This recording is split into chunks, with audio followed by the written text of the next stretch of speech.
Welcome back to another live and amplified Indie Fusion podcast. I'm your host, Tom Quiet, and we're back at it again with another amazing podcast. Today, we have a very special guest joining us. We have Natasha Blaine. How's it going today?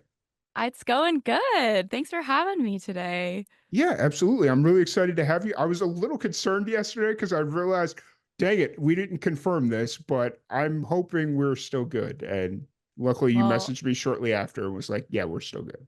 yeah, I had it on my calendar. I've been looking Guys, forward to it. I haven't done an awesome. interview in like a long time, so this is kind of exciting. Nice. Well, I'm glad to have you here. Glad to chat. I always love meeting new artists. That's like one of the many perks of the podcast is all the new musicians that I get to listen to and get to meet. And I'm glad we're getting this chance to sit down and chat. Yeah, So absolutely. you're originally from Seattle, but now Yep. you're in Nashville. hmm What was growing up in Seattle? Were you in like Seattle proper or in like a suburb of Seattle? So I grew up in a suburb of Seattle called Mercer Island. It's like 10 minutes from downtown Seattle. So definitely still would consider it Seattle. Like my Sure. phone has the Seattle area code. But the city I grew up in is like definitely a suburb. It's like very insulated. It's kind of a bubble. It's a very beautiful place. Like it's really an island. It's I think the only fr island in a freshwater body in America. So fun fact. But yeah, I mean it was great growing up there and I'm like looking back on it, I'm just so lucky to have grown up in such a beautiful place. Mhm. Nice. And where does music kind of come into play? Was that your family? Did you kind of find that out yourself or? Yeah, so I grew up, my parents aren't super musical necessarily, but when I was really young, like probably like four or something, Hmm. my grandmother has always been, she's a casual singer. She's like a church choir singer. So, nothing serious or professional, but she loved like teaching all of her grandkids like jazz standards and whenever I would see her, because she still lives in LA. So we would see her every once in a while, and like she would always teach us songs, and that was like my favorite thing ever. And she told my mom when I was probably like 5 years old, like you need to get Natasha to voice lessons. Like it's obvious that she really likes this. And yeah, I started taking voice lessons when I was like 6 years old, and really just like singing has been like my identity forever, forever. Nice. Now, were you doing like the school programs like choir and stuff like that, or were you kind of experiment doing stuff on your own outside of school? Yeah, I mean, I was really involved in like a show choir, an all girls Mm. show choir for a while, like from third grade until senior year of high school. And I did a little bit of musical theater, but that wasn't really my jam. And I learned to play guitar when I was like 12 too. So I remember like I was obsessed with the Beatles and I just really wanted to learn how to play all the Beatles songs on the guitar. I had this big book of like all the Beatles songs, like easy guitar. And I learned that like all through middle school and high school. But I really was just I wasn't really considering doing music as a career very much. It was just like what I loved doing. And I didn't really think that like I would end up here. Okay. What was there like a moment that you kind of had switched that mindset and realized, oh, hey, this is what I'm meant to be doing?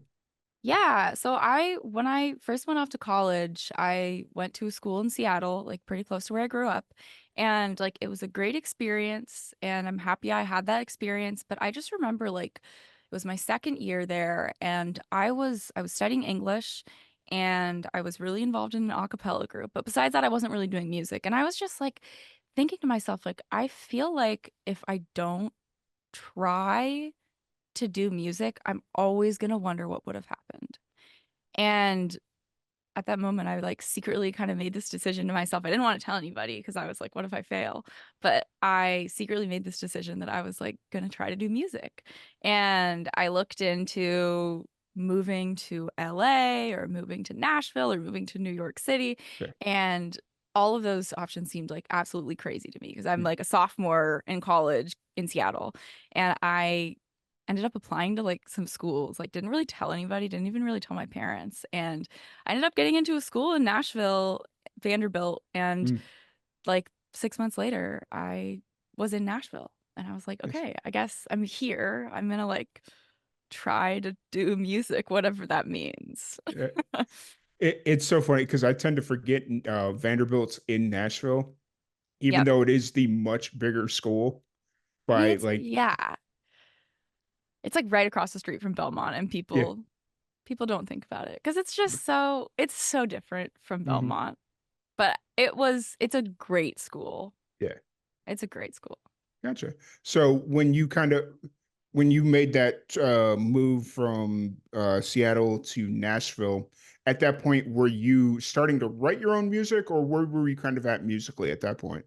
So I remember like when I was young, I was writing a little bit, but it was like, like kid music. Yeah. Like it wasn't anything serious. I like posted a video on YouTube once when I was 10 and I got like a mean comment and I was like, that's the end of that. I'm never doing that again. Which tracks for like 2012.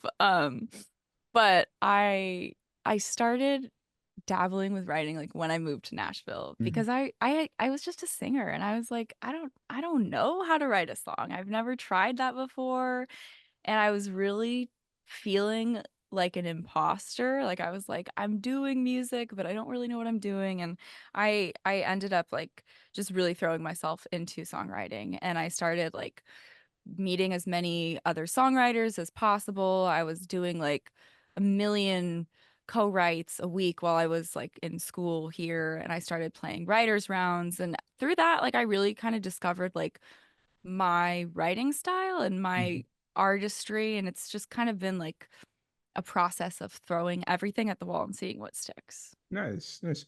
Were you during like this entire process, were you listening to anybody music, like listening to anybody's music that was kind of helping you figure some of this out, or?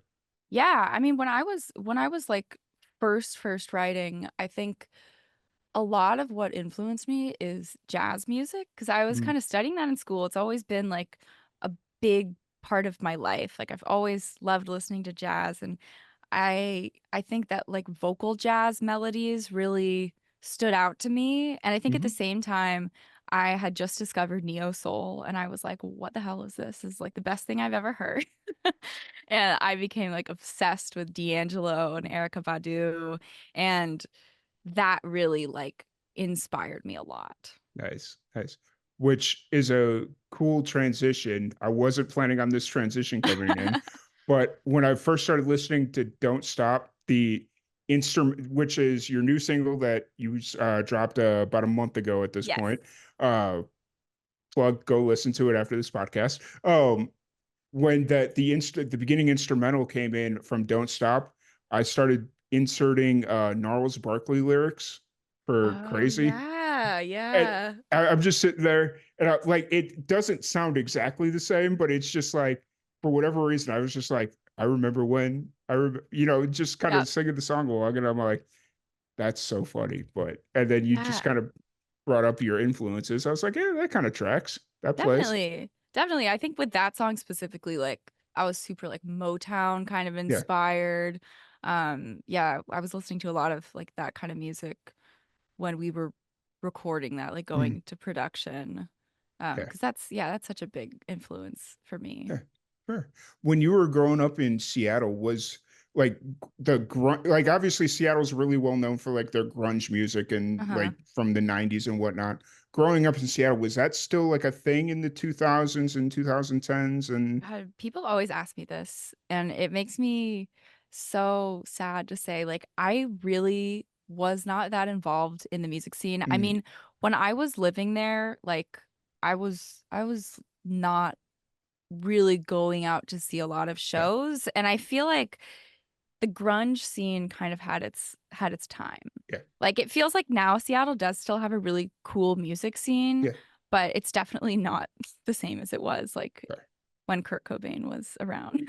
yeah, fair enough. And as I was asking the question, I was like, well, she was really young. You were what, 20 when you moved to Nashville? Yeah, yeah. Okay. And so it's like if she was going to grunge shows at before 18, it was like an all ages show or something, and maybe not something an 18-year-old should be doing. So, uh, but no, that's cool. So let's stay on the track of "Don't Stop" since I brought it up a little bit ago. What's the story behind that song?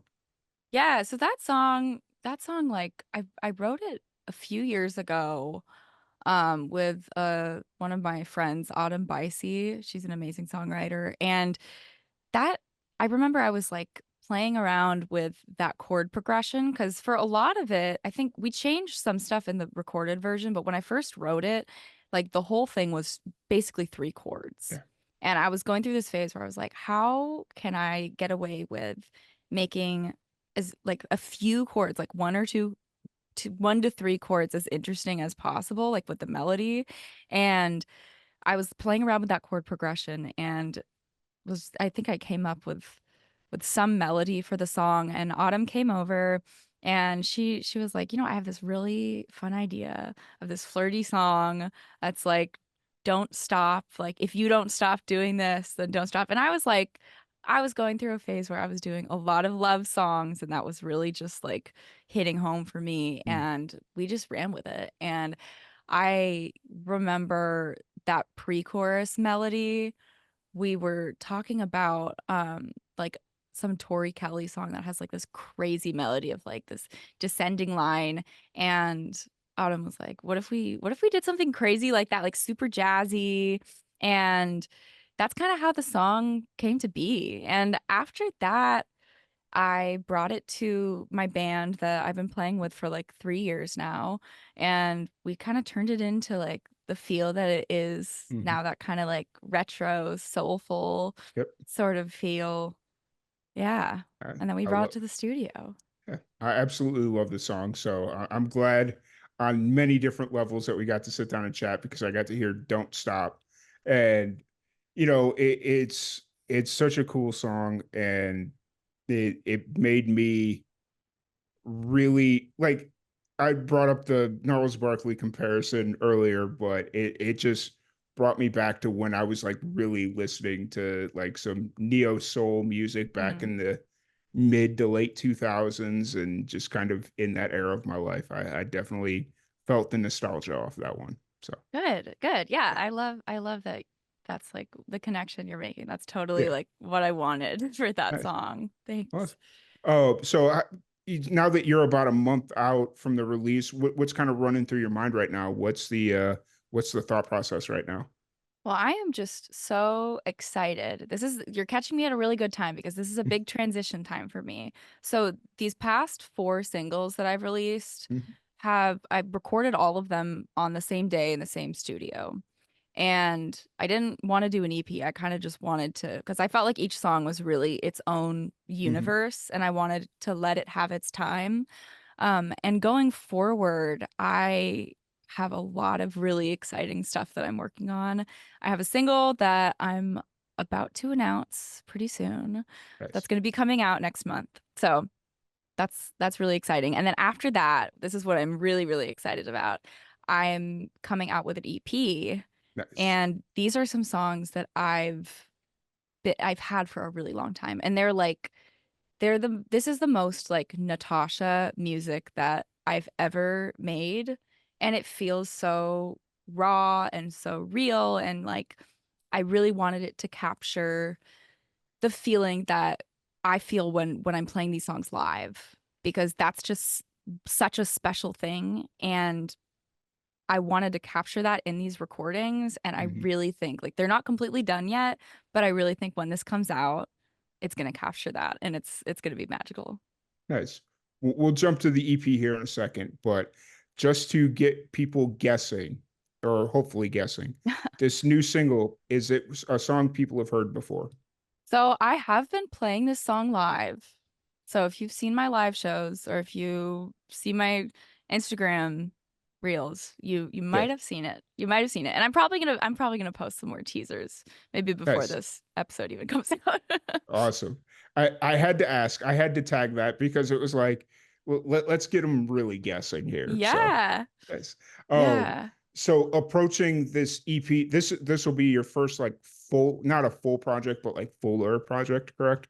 I released an EP back in 2021, so it'll be my Okay. second EP. Gotcha. And you said this is all songs that have been written, but you're now finally recording. Yeah, so I think the way that I've been doing things with new songs is kind of like backwards from like what a lot of artists do, but it's just because I like the system and don't need to change it. But I've been taking like when I write songs, usually I'll take them to my band and we'll kind of like workshop them together and like Mhm, arrange them together and come up with new ideas. And from there, like, why would I not want to play that live? Like, I'm too excited about these songs, and mhm, we'll start playing them live. And like for with these songs coming up, that's that's what's been going on. So we've been playing them live for mhm. like a little while, and yeah, now I've finally gotten to record them. And like Nice. I feel like I'm like doing the songs justice. Mhm, And throughout the whole process, it's been like really beautiful to kind of see the songs evolve and grow and change. And like as I've progressed as a mhm, musician and as an artist, like I'm really glad that I've waited in some ways to record them and mhm. release them until I've felt like they're really aligning with my vision. Oh yeah, for sure. That's something that I feel like a lot of younger independent musicians kind of don't take advantage of the fact that they have a little bit more time and not every song needs to get recorded and pushed out as soon as you write it Mm-hmm. because sometimes the song needs to breathe, it needs to mature, it needs to kind of find its natural progression, and that can only really be found playing it live because I'm sure that's where a lot of the changes in the song came, right? Was when as you were playing it live, you noticed something or the fans started responding to it in a certain way that made you like, "Oh, hey, we need to add a solo here," or like whatever it is. So, Yeah, absolutely. And I think it's nice to play a song out and see like just kind of like look around the room and see like are people really mm, into this? Like this next mhm, song I'm putting out, when I first played it live, I was like, "Oh my God, I gotta record this as soon as possible," because right, people were really, really into it. And that's like something that, you can gauge from just writing it and like yeah, sitting with it yourself, working on it with the producer, but it's just so much more special to like see like, oh, this is something that's resonating with people. And that means like that gives me information of like what like this is working, something's not yeah, working. And it's yeah, it's a really cool part of my process that yeah. that's awesome. And so, how often are you playing shows right now? Are you playing pretty consistently, or Yeah, we've been playing pretty consistently. I just got back from my first festival, actually. I just brought the whole band over to Iowa. We played this festival called Alternating Currents, which okay? was super, super fun. So great. And we've been doing a little bit of touring. Like I'm starting to like dabble in touring. Last year Mm, we went on our first tour, but we've been playing pretty consistently in Nashville too. nice. It's touring's a hard business. Like that, the bands that can do it consistently and for long periods of time on the independent level, hats off to them. I don't know how they Yeah. do it. So, I mean, the problem is like it's so much fun. It's like my favorite thing ever. mhm, And I knew the first time I went on tour, I was like, "Oh, I'm gonna like this too much." right, right. But it's so hard too. Yeah, that's how it. Like when I take my road trips out to Nashville, it's like usually it's me by myself, and I have so much fun, and then it's like, man, imagine if I were able to bring my buddy with me that helps me do a lot of the live and amplified stuff when we're out and about. Mhm. Like, if we spent 10 days on the road and it was just like a straight grind through, and it's like we got to do this every day, you got the massive endorphin hit of doing podcasts and all that fun stuff. And man, I could get addicted to the road real quick. Oh yeah, it's so much fun. I mean, That's it's like it's great because my band, like I said, like I've been playing with a lot of them for like 3 years, mhm, and my drummer is my boyfriend. So that's makes it easy too. And like our guitarist is one of our really good friends. And the whole touring situation is just us like laughing. Like we just are laughing the whole time. And then we get to like make some fun music and have fun on mhm. stage. And it's like what else would I want to do? That's like my right? dream. Yeah, for sure. It's and are you said you went up to Iowa? Are you touring like starting to go back out west or going up east, or are you kind of trying to stay within a relative close distance of Nashville? So, I mean, obviously, logistically, it's kind of difficult to get to the West Coast. I Yeah. do have like a little bit of a dream that maybe if it doesn't happen this year, it'll happen next year of Okay. like getting some shows going in California because I know a lot of people in LA. My family lives in LA. Maybe doing some shows up in Seattle too because I know there's so many people who would be at the shows and it'd be really nice to like Yeah. have my family all come out. But at this point, just because Nashville is like relatively close to so many Yep. cities, it's really easy to just like hop on the freeway for like 3 hours and Mhm. play in St. Louis. There's Yep. so many cities nearby. Yep, absolutely. I was just saying that to somebody not too long ago. It's like Nashville is really like geographically for musicians. If even if they want to go, all they can do is play weekend shows. It's like, guess what? You could play two weekend shows and never be more than 3 hours away from Nashville. Exactly, exactly. Like we have a show coming up next week in Chattanooga, which Hmm. I'm really excited about. That's on Wednesday. And I mean, we could just drive back that night. We don't even need to Yeah, stay the night.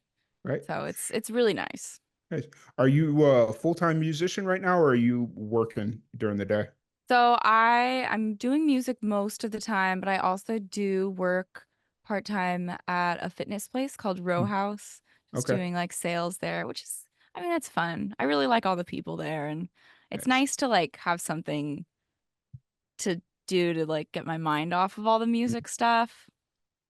Yeah, it's nice to have somebody to talk to where it doesn't necessarily have to be music related, For but sure. yeah, For so sure. it's always business related somehow, but it's doesn't at least have to be music related. Yeah. So Yeah. awesome. So kind of looking forward, you've got the EP coming, you got the new single dropping next month.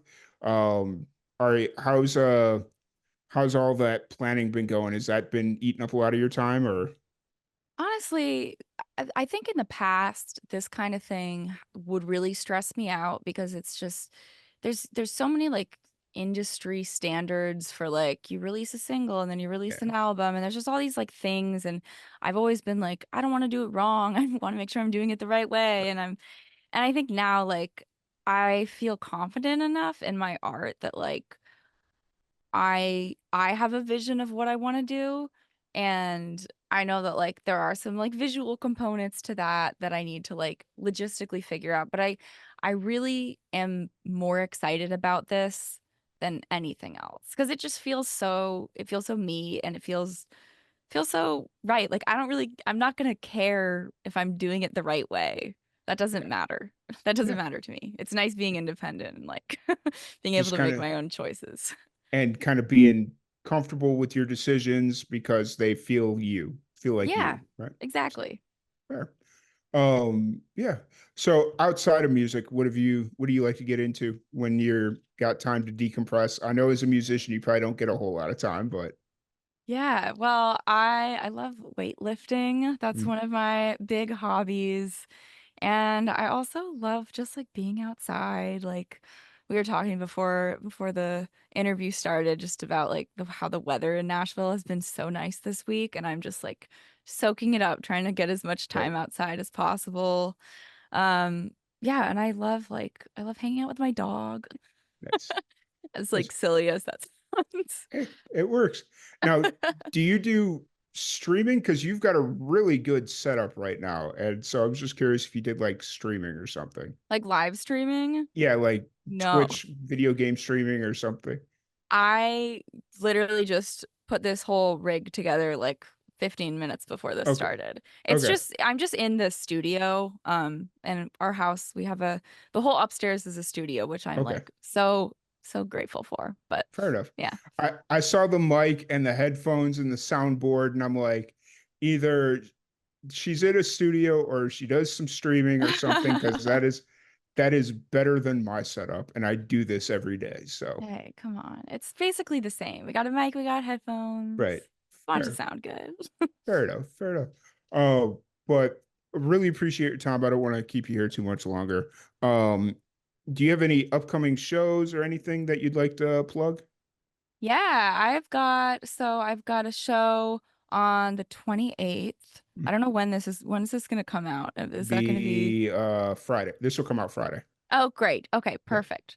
Yeah, so I've got a show on the 28th of August, and that's at Cherry Street Tavern in Chattanooga, which is exciting. It's my first time playing there. I'm gonna bring the band. And then I've got a show at the W Hotel, which is a free show on the 31st. Oh, Nice. and the 24th. So both Saturdays for the rest of the month. And those are Is both that free shows. is that like a residency you got there, or is it just I want to make it a more regular thing. We played there quite a few times now, this summer, and I want to make it a more regular thing. So yeah. hopefully it'll turn into a residency because it's a really vibey spot. It Mhm. totally works for my music, and it's just a fun show. Awesome, awesome. I know I've heard a few people that have picked up like shows at the W, and it seems like it's a really cool spot. It really is. Really is. Nice. Highly recommend. Awesome. And then if anybody wants to check out your music, interact with you on social, any of that fun stuff, where's the best place to find you? Yeah, you can find me on any social media or any streaming platform. Just Natasha Blaine is my name. You can find me on any of those. And yeah, would love to connect. Awesome, awesome. And so really appreciate your time. Before we wrap this up though, what's one thing you miss about Seattle that you just cannot get in Nashville? The water. Being landlocked in Nashville is like, it's the worst. It's the What worst. I miss the ocean. Percy Priest doesn't do it for you? No, not at all. If you're from somewhere near the ocean, Percy Priest is nothing. Like I appreciate it, but it's not anything like being Okay. on the ocean. Okay. Actually, if you want, it's not going to be like the ocean, but if you go up into Kentucky, into like land between the lakes, just being there and going out on the water that's like a good summertime thing to do. Oh yeah, I think we actually drove through there. We Yeah. might have driven through there this weekend. Yeah. If you went to Iowa, you probably did Yeah, I think because, we did. I remember seeing Land Between the Lakes. I was like, oh, yeah, that's where that is. it's a really cool. We used to vacation there all the time when I was a kid. So Oh, yeah, beautiful. Well, that's good to know. I'll keep that yeah. in mind. Awesome. But really appreciate your time. Anybody that's listening, please go follow her on Spotify, follow Natasha on Spotify. The links are in the description, all that fun stuff. But once again, Natasha, thank you so much for joining us. Thank you everybody for tuning in, and we will catch you all later. Cool. We are good.